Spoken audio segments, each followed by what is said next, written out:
In this week's polygel tutorial, I'll be showing you how to do polygel nails with your non-dominant hand, how to do this cyberpunk neon nail art design, and I'm super excited to preview some products that I've been working on.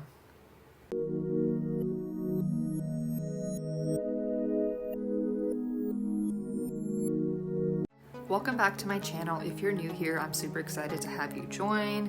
I post weekly nail tutorials including polygel and nail art, so be sure to subscribe and follow along if you'd like to be a part of my nail journey. So jumping right into today's video, we're going to be doing polygel nails with our non-dominant hand.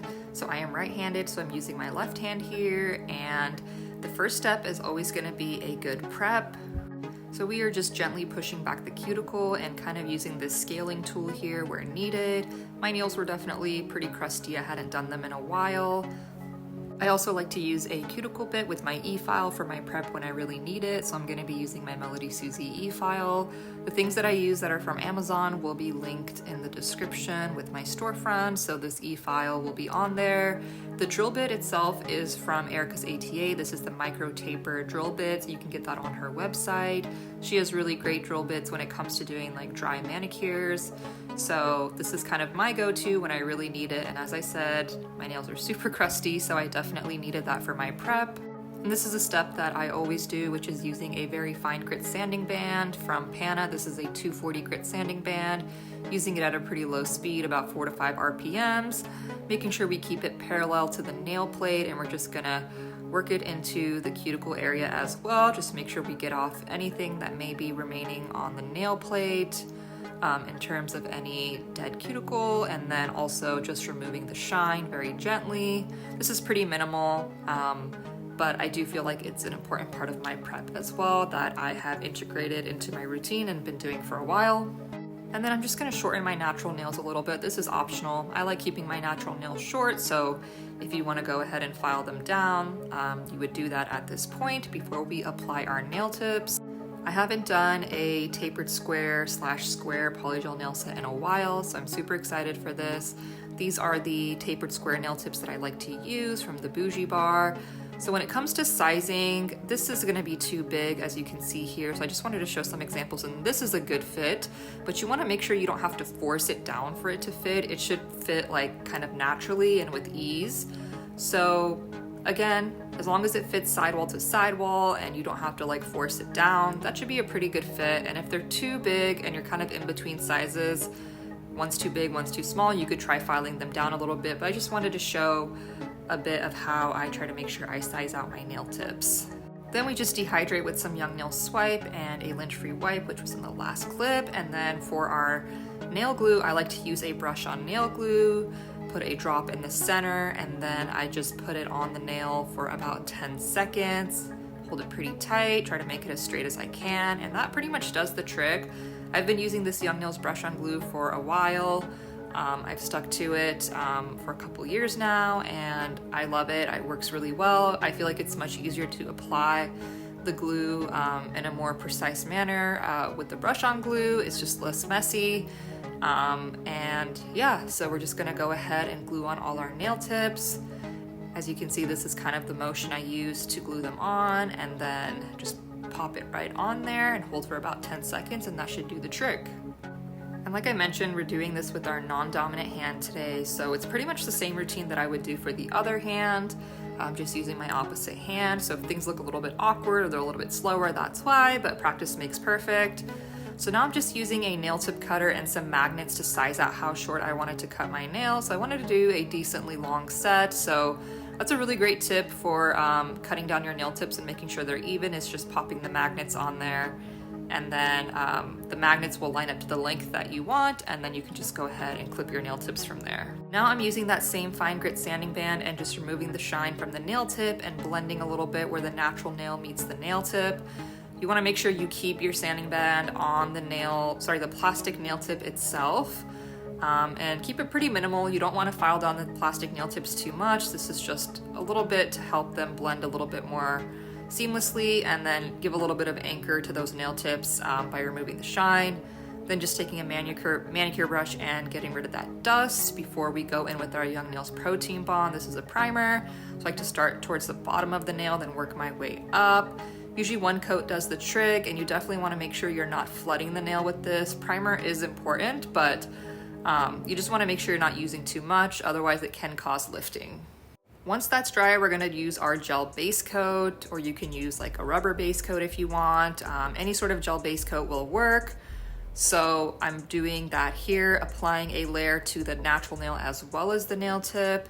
I like to apply it to both, do a full layer and then fully cure. This is really important for a polygel nail set. You do need a gel base coat. You can flash cure in between, but just make sure that you are curing in a full lamp for the length that's specified.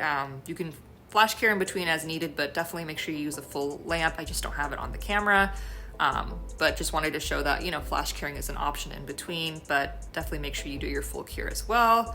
Once you've applied your gel base coat to all 5 nails and cure that, we are ready to jump into application. I poured some 70% isopropyl alcohol into my dappen dish, which is what I like to use for my slip solution. I'm just working a little bit into my brush, making sure the brush is not too wet. And I'm very excited to share a preview of the polygel / hybrid gel brush that I've designed for my brand. Been working super hard on this. It has an acetone-free handle and a really cool like chrome design. And the brush head has also been specifically like manufactured to what I have found works the best for polygel, and I'll be walking through that a little bit more, but you'll see me using this here today in this video, and this will be releasing very soon on my website, doperthanyournails.com, and there'll be a lot more information on that when that time comes, but definitely wanted to share that with you all today. And the polygel / hybrid gel that we're using today, we're also going to be releasing this soon in a pack of 4 neutral polygel colors. This one is called Wispy Peach. It's a really nice, light, peach colored polygel that's perfect for like just doing nail art over, or if you wanted to polish over it. I love neutral polygel, so I definitely wanted to come out with a set of like 4 polygel neutral colors, like in a variety of shades for this first drop. So also excited to be showing that to you all today.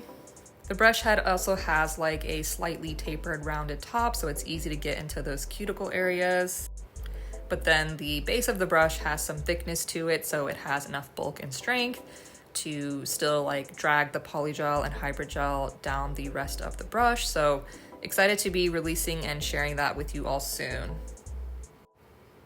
So getting back to the tutorial here, so when it comes to polygel, and especially with my non-dominant hand, I tend to work in even more beads just because, you know, you don't have as much control, you're not used to using that hand. So I like to just work the product in with multiple beads as needed. So I usually start with 1 bead kind of near the free edge here, pat it into place and drag the rest of the product down and remove any excess as necessary. And I do cure in between. And then I'll usually start working additional beads in towards the apex area and kind of where the natural nail meets the nail tip, flatten those out and kind of drag it down to smooth it out. And then I'll usually start building some bulk here with the apex. So I like to place the apex bead and cuticle bead just below the cuticle area, tuck it into those corners, and then drag the rest of that product down. Like I'm showing here, this is where like if you need to add a little bit more, you can. You definitely want to make sure you have some sort of apex. So we're just going to go ahead and tuck the product into the corners, basically just making sure it fits to the nail tip as closely as we can, and then dragging the rest of the product down, smoothing it out as much as we can. And I apologize, that first clip of this nail got cut, but we are going to be placing that second bead in the cuticle area and where the nail tip meets the nail, and then we're going to go ahead and go in with another bead to start building some strength. So as you can see, I usually like tilt my brush to the left and the right when I work in the cuticle area to help tuck it into those corners as flush as we can, and then I start using the body of the brush to drag the rest of the product down. One of the best parts about polygel is you have unlimited time to like work the product into place before you cure it. And we're moving on to the next nail, so putting down that first bead near the free edge and kind of where the nail tip is glued to the natural nail, and just working it down. So polygel is all about that patting motion, so this is where you're just using your brush to really work on top of the product. I mean, you do need to apply a little bit of pressure, but for the most part, you're kind of working on top of the product, patting and dragging. You basically pat it into place. Once it's placed to your liking, then that's where you kind of start dragging the rest of the product down to smooth it out. And you'll need to apply more or less pressure depending on how much you want to drag the rest of the product down. So here was like medium to light pressure just to make sure we had some even coverage going towards the free edge. And then I always have a little bit of excess to remove. which really helps when it comes to shaping, is removing any excess product. And again, for the cuticle area, just tilting our brush to tuck it into those corners and really trying to make sure we place that bead kind of towards the center when we do put it down, and then just tuck it in around the edges.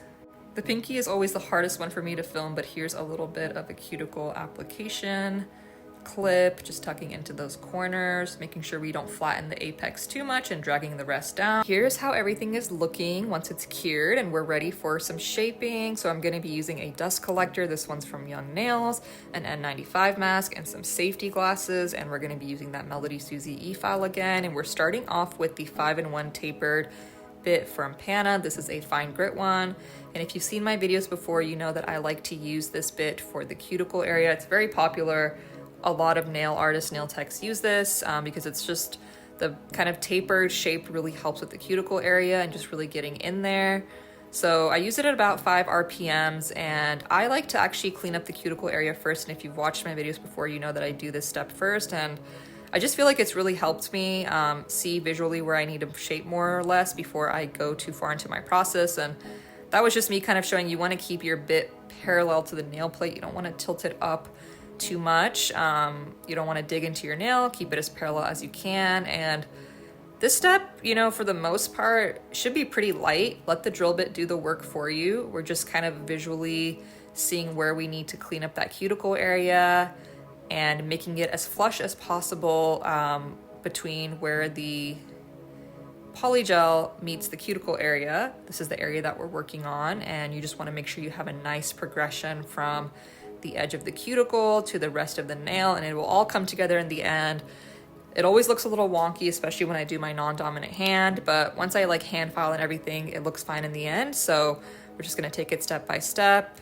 And again, just showing here that the tapered part is really going to help with this area, especially that kind of top of the cone like shape is really great for that area right along the edge. But again, you do want to make sure you're keeping your bit parallel, and then just working your way down.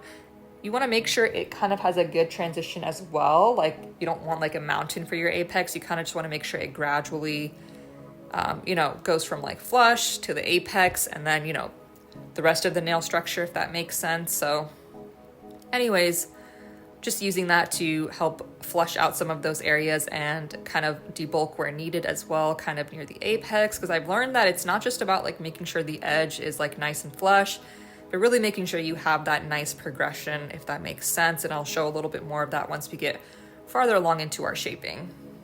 This bit is also really good for cleaning under the pinky, just because it's small enough to get in there. If there's any excess product under there, you don't want to clean it up, because that will also help bring the whole look together. Next, we're using the round Pana bit. This is a coarse grit one, and I like to use this to debulk the nail and just kind of start smoothing things out. I use this at about between 7 and 10 RPMs. This is a pretty coarse bit, so definitely use it at a lower speed if you're just starting out with it.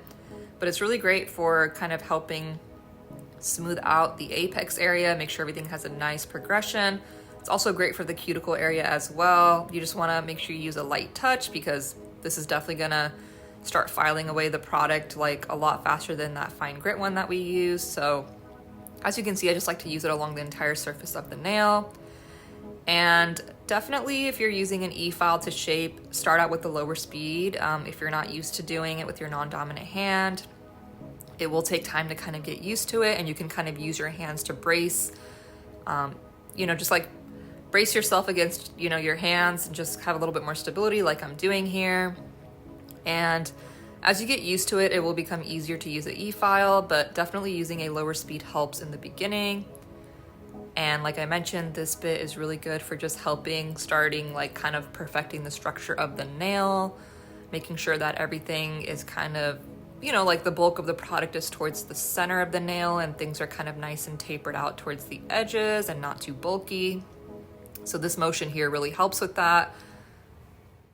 Just wanted to show here again kind of the motion that we're using, keeping it parallel to the nail plate, using our making sure our touch is pretty light and letting the drill bit do the work for us. This nail is a little bit bulky in this area, so this drill bit was really good for helping kind of fix that and just make it look a little bit more even. On our last nail here, just gonna repeat the same process on the pinky. This drill bit is also really great for debulking under the nail and just removing any excess product that may be under there. If you find your nails are not looking exactly the way that you'd like, it may be that there's excess product hanging under there. Sometimes when there's excess product that's cured under there, it can make it look bulky even though it's on the bottom. From the top, it will start to look bulky as well. So this drill bit is like the perfect shape to just go in there and remove any excess product, and also just thin out the free edge if you also feel like it's a little thick to your liking, or if you wanted to do like the moon shape, you know, like free on the free edge, or make it like a little bit more of a C curve.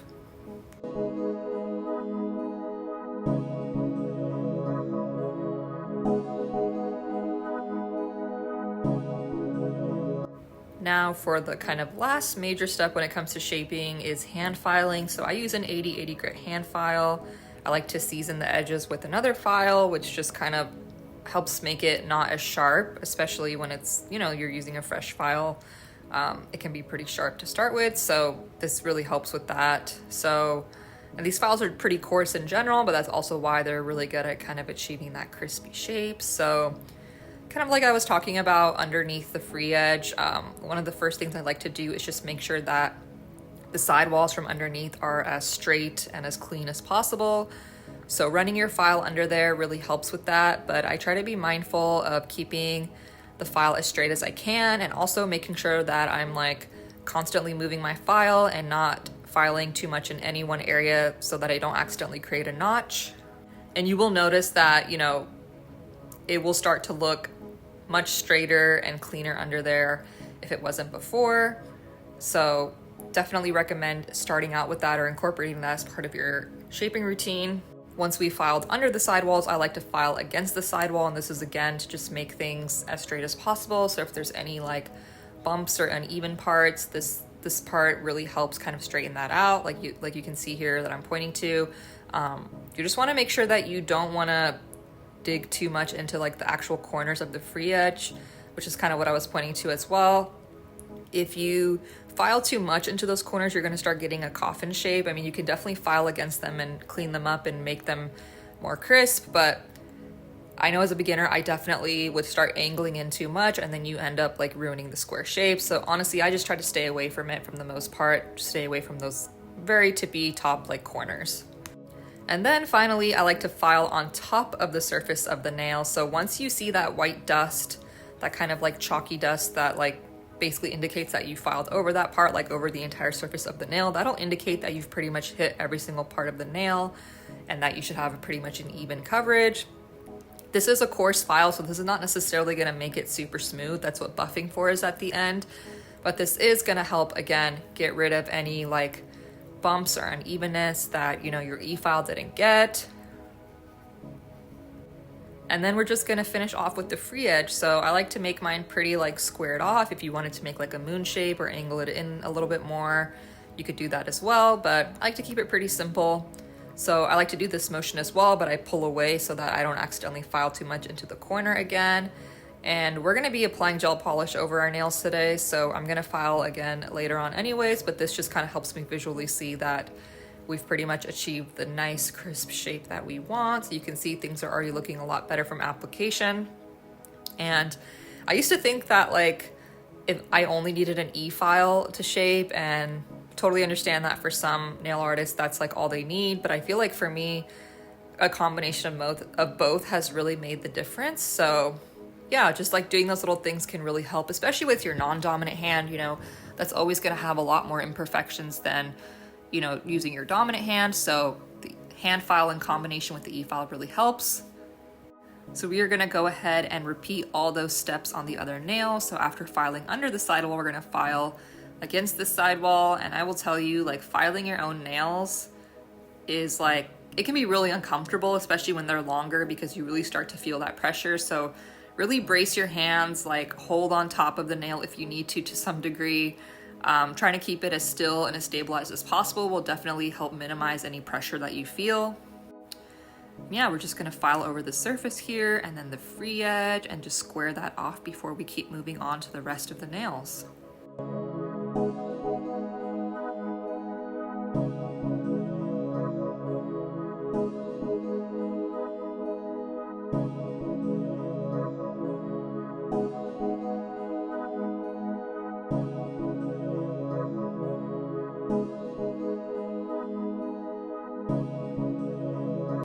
So now we are on the third finger, just filing under those sidewalls. I kind of have to angle it a little bit, kind of like awkward angles, especially when I'm using my opposite hand, but I just really try to make sure I keep it as straight as I can where I'm able to, and just like not hitting those corners too much. And even when I file against the sidewall, also just like trying to stay away from those corners. A little bit is good. You definitely want to shape it a little bit, but I try to avoid it for the most part, and also just trying to keep my file as straight as possible. And you can see the angles for filing your own hands, especially with your opposite hand, can definitely be awkward. Actually, like moving your hand against the file is an option too. If you feel like that's a little bit easier and you have more control that way, you can do that as well. So to do that, you would, instead of moving your file against the nail, you would kind of keep the file still and move your hand against it. So I like to do a combination of both, especially when I'm using my left hand.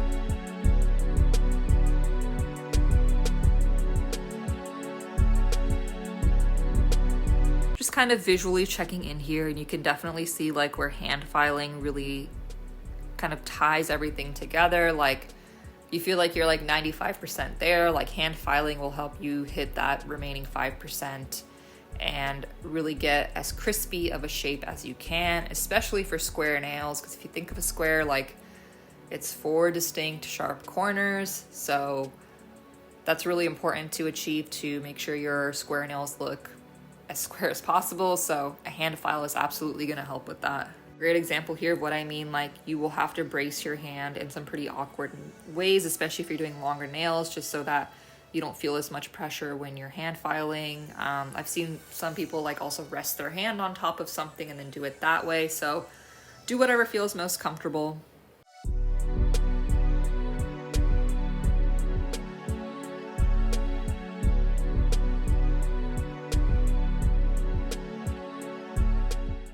And the pinky here is a really great example of like unevenness under the nail and how that can make things look off from the top. So you can see it looks really jagged and uneven underneath. You know, there's excess product under there. It's just not as straight and as crisp as it should be. So filing under the nail is really going to help clean that up. You can already see how much better it looks just from doing that.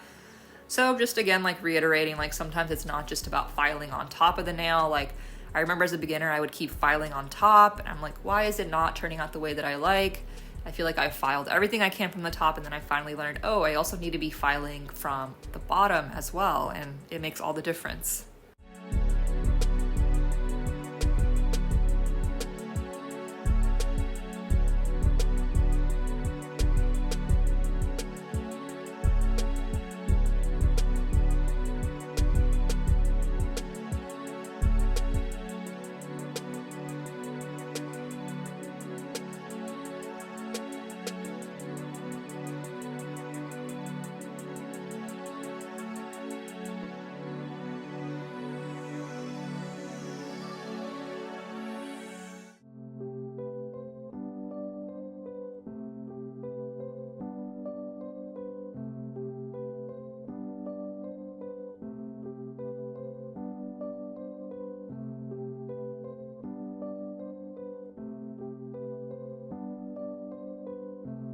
So now to prepare for polishing or nail art, you have a couple different options, and I've shown a variety of options in my videos, and today we're actually going to be doing buffing.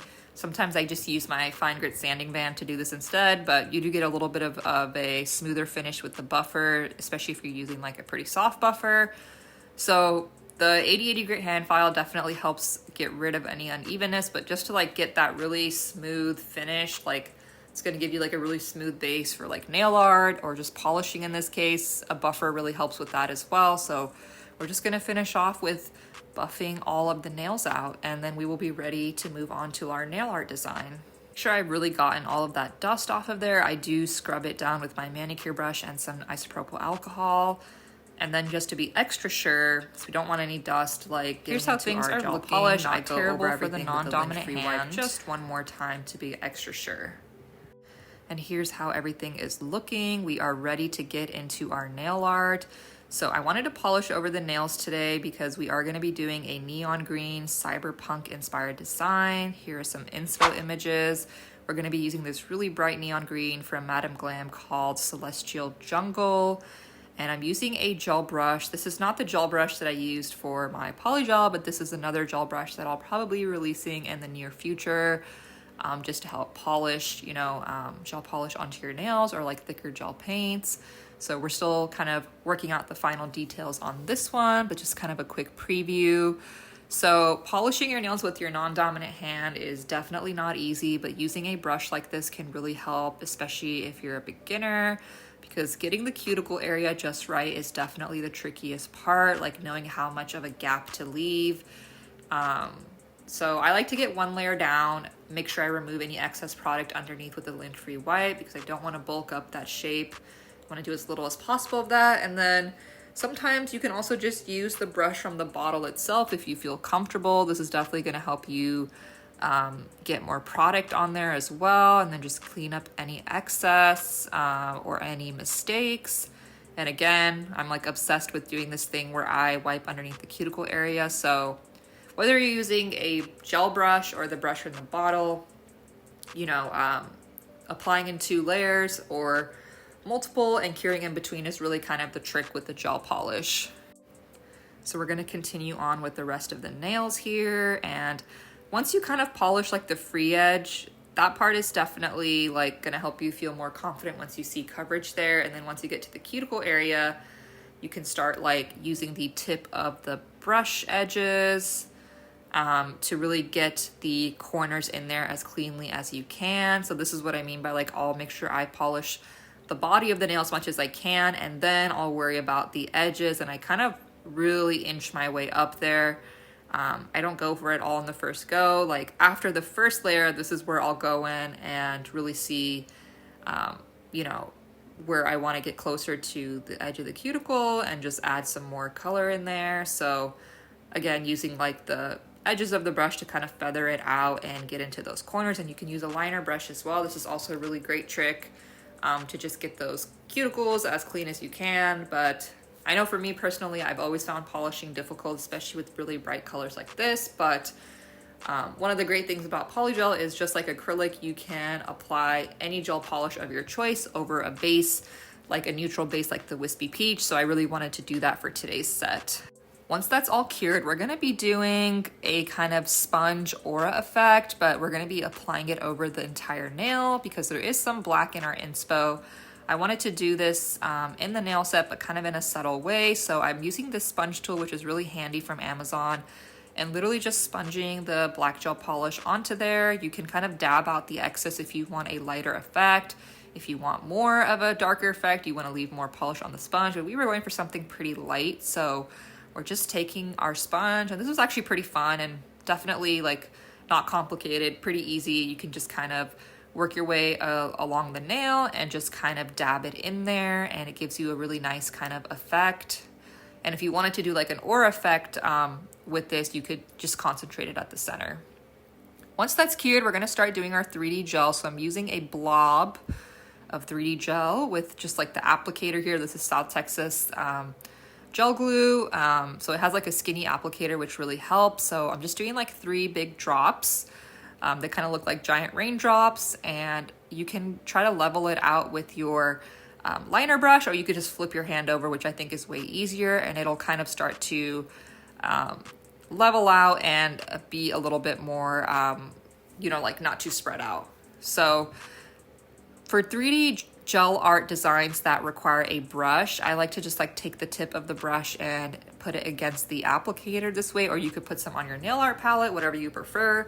But we're just going to be doing like some 3D abstract design here. So just using like a longer liner brush really helps with this. And this is like just freestyling, like there's no set way you have to do this. So you just want to get used to applying different pressures of your brush. So the more that you press down, the thicker it's going to be. And then when you want to lift up, it'll be thinner. You could also use the applicator itself. So I just wanted to show like there's multiple options here.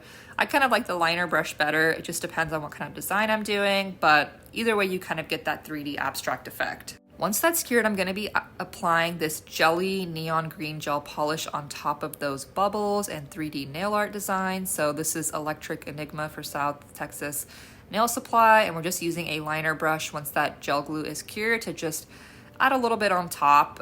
It's obviously like not super obvious on camera, but it does add a really nice effect to that clear gel glue and just kind of goes really nicely with the cyberpunk neon theme. And I'm using a pretty short liner brush for this, like a 5mm, and once that's cured, you can go ahead and apply your top coat. I like to work it around the blobs and then kind of do an even coverage, but you'll definitely see that the polish may pool up like around those blobs, so you may just kind of need to like maneuver it and guide it from there to make sure it's not pooling up too much.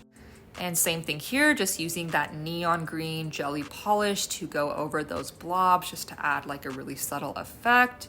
And once that's cured, we're gonna just polish right over it with our, and we're just gonna make sure we go around the blobs like I mentioned before, and then just try to even it out as much as we can. Now we're gonna do a little bit of hand painted nail art. So I'm taking a pretty long liner brush. This is the beginner baddie brush from Ball Pit Nails. I wanna say it's like 12mm or maybe even longer, but this is really great for like longer lines that you need to do where you have like kind of a hard time stabilizing your hand. A longer liner brush is always going to help with that. So we're just kind of doing some abstract triangle shapes, and you can see like the liner brush really does the work for you. Once you kind of have things like placed, you just kind of drag it out and keep your brush as straight as you can, as stabilized as you can, and it will just kind of like draw the lines for you in a way. Like it's pretty cool. Like this brush is definitely one of the best longer liner brushes I've used in a long time. Like I was so surprised how easy it was to just draw these lines with my non-dominant hand. So definitely invest in a longer liner brush if you're having trouble with that. And this is, again, the beginner baddie brush from Ball Pit Nails. Really great investment, not even just for your non-dominant hand, but longer lines that you need to do in general. I feel like this would also be really good for French tips, though I haven't tried it out for that just yet. So as you can see, we're just going along with the cyberpunk kind of abstract theme. So we're kind of doing a what is this design called? It's like a hypnosis design, right? Like just like circles that are radiating from the center. So I like to do them in pieces and just make sure like the circles are as evenly spaced as possible. Once everything is cured, I just wanted to add a little bit of that jelly green, neon green gel polish, but we're not covering the white entirely. We want to make sure a little bit of the white is showing. So this is also a little bit abstract, but it just adds a really nice effect. So we're just kind of going over like some parts of the white gel polish, but it doesn't need to be perfect. This is kind of supposed to be like a glowing effect. So same thing here, like I'm not going over those lines entirely, but just adding a little bit over those white lines added a really nice effect. And we are gonna do the same thing here with kind of the hypnosis design, just adding a little bit where needed, not painting over the white entirely so that still shows up. And once that's cured, we're gonna go ahead and top coat everything and fully cured in our lamp. And you will see at the end how I kind of file the free edge just, you know, to make it a little less bulky. So that is the end of this tutorial. This video was a little bit longer, but I hope this step-by-step polygel tutorial helped.